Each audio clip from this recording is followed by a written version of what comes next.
Hi, my name is Jason Mikami, and I'm here at Mikami Vineyards in Lodi, California. I'm a third-generation Japanese American, and our family has been growing grapes here in the Lodi area since about 1895. Over the course of this video, I'm going to tell you a little bit about our family history, all the way from that time through World War II, and now into 2020, as we make Mikami Vineyards wine using the grapes from this vineyard.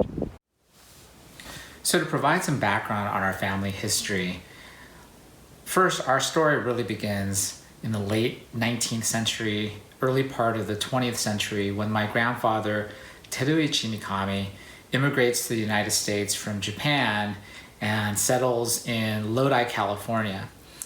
For those of you who don't know where Lodi is about 70 miles east of San Francisco, almost directly east of Napa. And as you can imagine, it's a great place to grow grapes.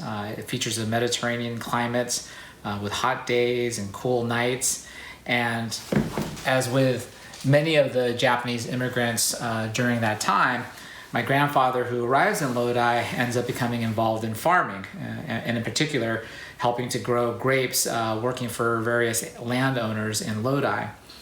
And so to understand our overall family arc as it relates to grapes and wine, it helps to provide some background on Lodi itself. So in 1902, roughly around the time that my grandfather is settling in Lodi, there's only about 1,000, less than 2,000 people actually living in Lodi. And of that, based on historical records, there's something on the order of only 50 Japanese people in Lodi, which is hard to believe.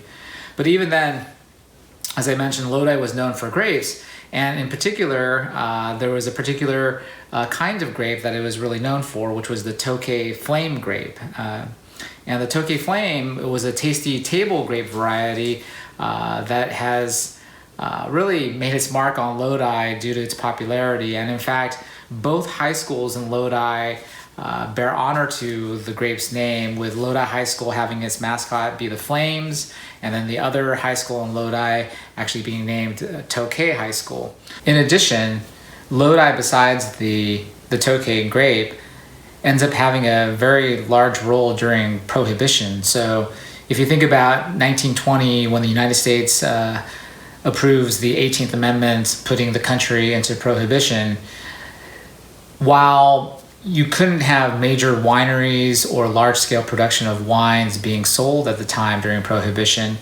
the amendment allowed for families to continue to make wine on their own for family purposes. So family winemaking was still allowed under Prohibition.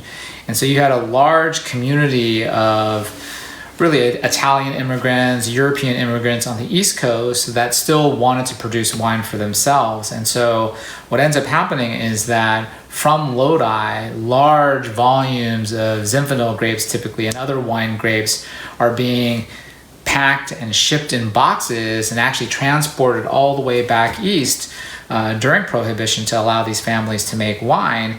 And so Lodi continues to gain renown for its grape production.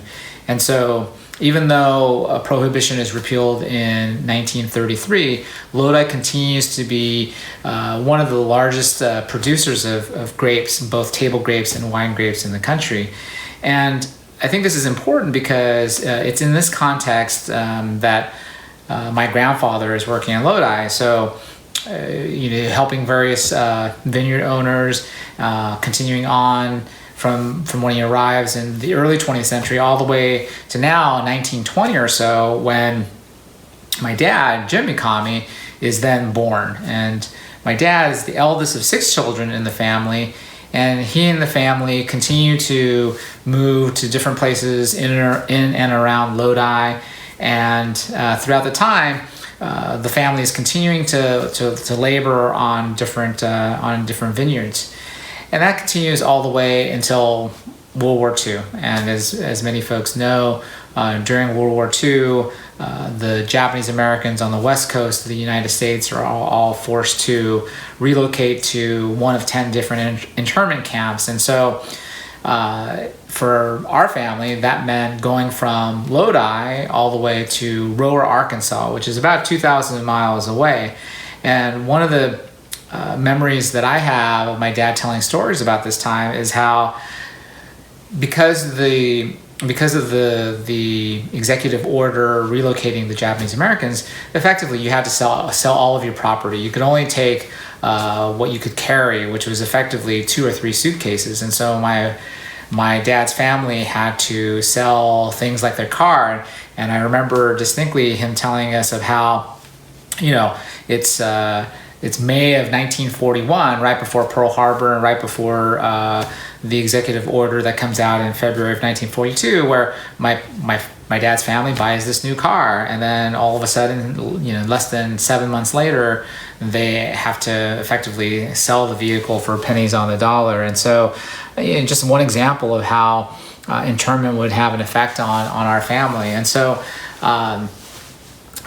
so if you think about now, fast forwarding, the family is in camp and starting in 1942 in rural Arkansas. And for now, my immediate family with my dad and my mom, I think what's very interesting is that unfortunately for us, we bear the brunt of World War II effectively on both sides of the Pacific. And this is kind of what I mean.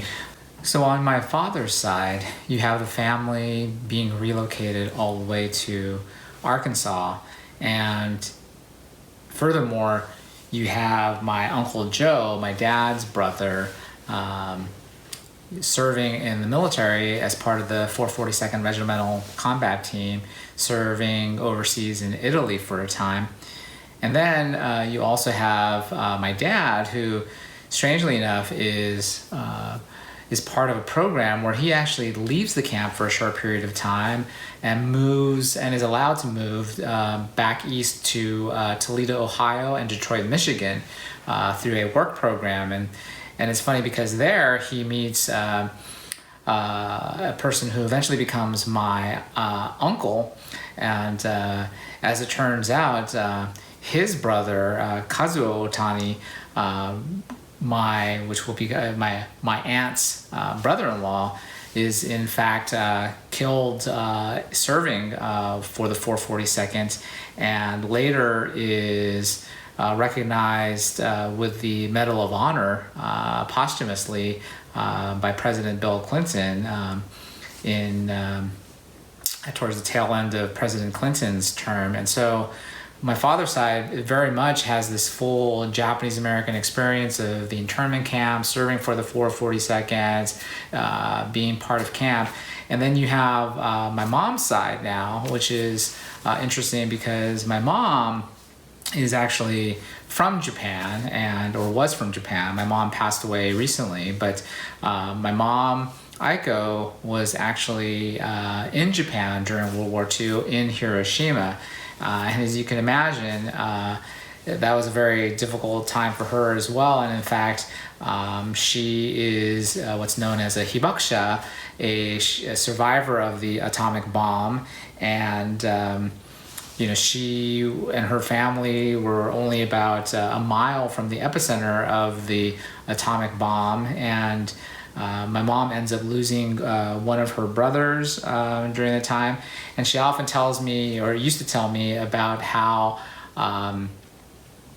for her, she was on the second floor of her house, and all of a sudden she heard the air raid sirens, and then came back inside the house briefly, saw a flash of light, and then ends up being on the ground level of her house under a bunch of rubble, suffering from all these burns. And thankfully for me, obviously, she survives and she recovers.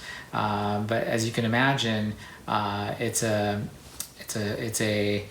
terrible thing for her to go through, seeing all the destruction of Hiroshima. And so again, for her family, World War II has definitely significant meaning for us, both on my father's side, going through camp and internment, on my mom's side, going through the first atomic bomb dropping. So a lot of history there.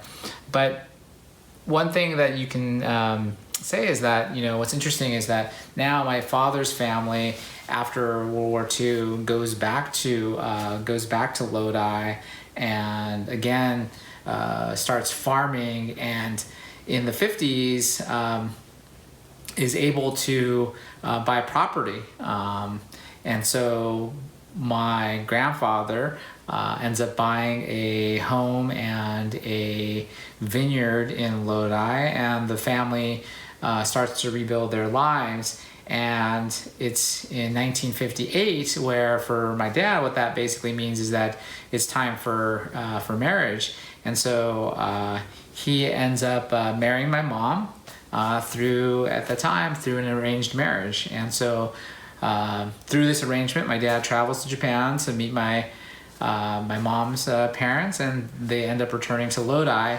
And in 1963, they end up buying their own property, a 15-acre vineyard with a small home, and it's on this vineyard that I eventually am born and raised in that home. And for nearly 40 years, my dad ends up taking care of that vineyard nearly single-handedly, doing all the pruning, the tractoring, the irrigation, almost everything that you can think of for the vineyard, with the exception of harvest. My dad does almost by himself across these 15 acres. But unfortunately, because it's only 15 acres, we have a pretty difficult time financially.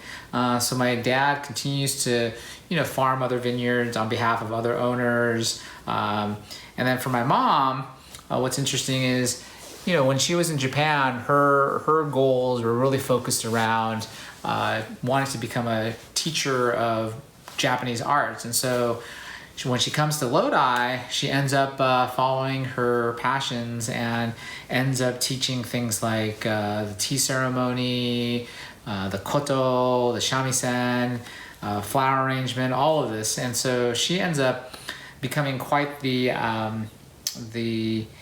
Japanese culture ambassador for Lodi, where she ends up effectively doing demonstrations of Japanese arts all over Lodi at different schools, high schools. And so my mom enjoys that portion. And that really continues until about, going into the 21st century, starting around late 1990s and into the 2000s. My father is getting older, becomes less able to take care of the vineyard. And so around that time, it's sort of my turn to figure out what we need to do with the vineyard.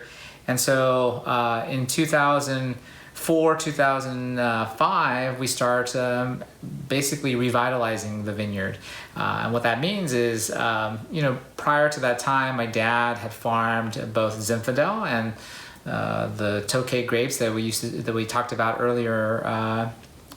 He farms both of those varieties, but the reality is that the Tokay grapes have very little value at that time, and so and the Zinfandel grapes that are on the property are very old now, approaching 100 years old, and so we end up deciding that we want to replant the entire vineyard, and so that's what we do in 2004, 2005, and it's right around then, unfortunately, that my father passes on, and so he never sees what we end up doing with the vineyard in terms of the winemaking. But in 2008, that's when we have our first harvest for the grapes that will eventually go into our first Mikami Vineyards wine. And so in 2008, we dedicate a small block of the vineyard specifically for making wine under our family label. And eventually that's released in 2010. And so it's a big change for the family. Originally all the fruit from the vineyard is sold to other wineries, but now we're dedicating a small part for our own family labels. And in fact, now fast forward all the way to 2020, we make 3 different wines, a Zinfandel, a Petite Syrah, and a dry rosé of Zinfandel. And it's still relatively small. We only use about 10% of the vineyard to produce these family labeled wines, and it equates to something around 400 cases. But we're very fortunate to be able to do this and honor our family and what they've done over the past 120 years, all the way going back to when my grandfather came. And so, we've been very fortunate to win a number of awards for our wines, including 90-point scores from Wine Enthusiast, the National Wine Magazine. We've also won a number of gold medals from Sunset Magazine and the San Francisco Chronicle. And so, our focus on quality is what really is our passion for our family label wines. And so, we are very excited about what we've been able to accomplish in such a short amount of time on the wine side. But at the end of the day, the reason why we do all of this with the vineyard and now the wines is really to honor our family history. And so now, even with my daughter Kate, who would represent the fourth generation of the Mikamis here in the United States, we're just looking to continue to recognize all of the efforts of our predecessors and to continue to honor them. So for our family, it has really been about perseverance. Camp, the atomic bomb, even though these were happening in two different parts of the world, when my parents didn't even know each other, the coming together of my mom and my dad, and then subsequently, living in the United States, having myself and my sister, the whole Japanese American experience here has been really about persevering through a lot of hard work, starting with my grandfather, who was a laborer here in the United States, all the way through my dad, toiling away on his own vineyard for 40 years, and then now for myself to try and see, what exactly we can do with our family vineyard. And the reality is, it's a lot of work to try and make something from something so small, but at the same time, it is really exciting to be able to honor my family and to honor my grandfather and dad and my mom, and to now be able to share that with my own daughter as well, and to see, how far we can take our winery, our wines and our winery. So we're very excited, and for those that are interested in learning more about Mikami Vineyards wine, feel free to check out our website at mikamivineyards.com, or you can check us out on Instagram or Facebook for Mikami Vineyards. But I want to thank everybody for their time and watching this video, and hope to hear from you soon. Thank you very much for your time.